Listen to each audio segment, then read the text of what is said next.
A long time ago, there lived a man who influenced crowds of people. Some people didn't quite know how to take him. He was expected to rub shoulders with the rich and the famous. However, he chose to share his suppers with crooks and misfits. His friends were sick. They were lonely, depressed, afraid, anxious, addicted, and suicidal. Instead of turning away from them, this man drew closer. This angered some and intrigued others. Wherever he went, he brought hope. There was one time he traveled all around a certain area and saw all kinds of people. At the end of the day, his heart broke. He saw their sick bodies and their bruised hearts. He saw how confused and aimless they were. The man in that story was Jesus. He had tremendous compassion for the sick crowds of people. I can't help but think about teenagers today. Mental illness, depression, loneliness, teen suicides, drugs, vaping, they're all reaching historic numbers.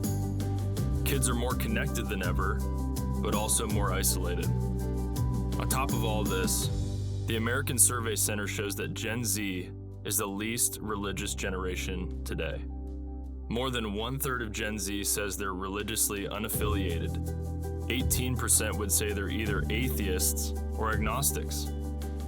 Less than half of Gen Z has reported that they attend church weekly, and they are more likely to say they were never religious than any other generation.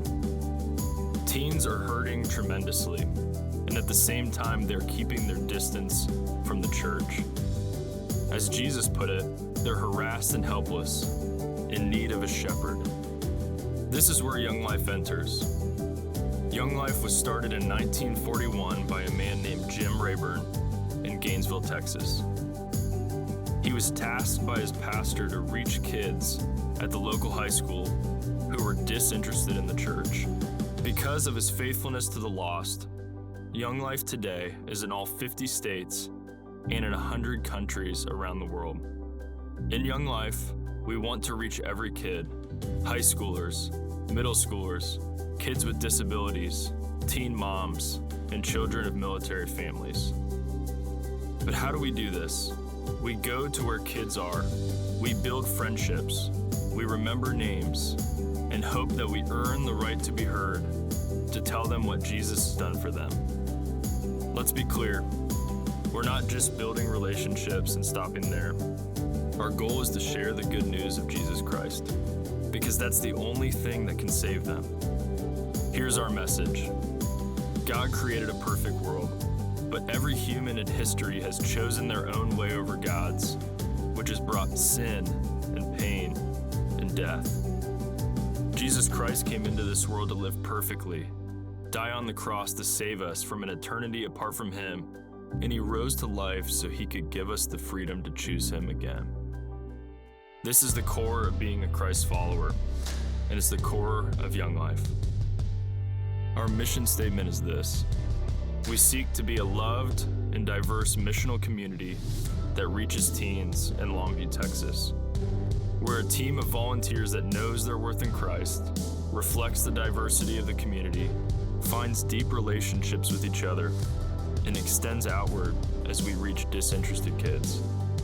Currently in Longview, we have a Young Life presence at Judson Middle School. We have been given access to that school because of the prayers of some faithful committee members. We are expectant that Young Life will officially begin at Judson Middle School in the spring. Currently, we are training leaders to further our mission to the school.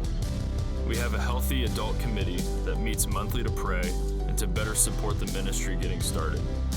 We are also having conversations about Young Life at Foster Middle School, and we don't want to stop there. As the ministry begins to take root and grow in Longview ISD, our goal is to grow outward to the surrounding districts: Pine Tree, Hallsville, Spring Hill, White Oak, and more. Our long-term goal would be to have multiple staff members for our area so that they can raise up leaders who reach more kids. Our work is not done until every kid has a chance to hear what Jesus has done for them. Thinking back on the story of Jesus, when he was moved with compassion on the crowd, this was his response. What a huge harvest. How few workers. On your knees and pray for harvest hands. This vision and goal is impossible to do alone. The question that remains is this: what role are you going to play?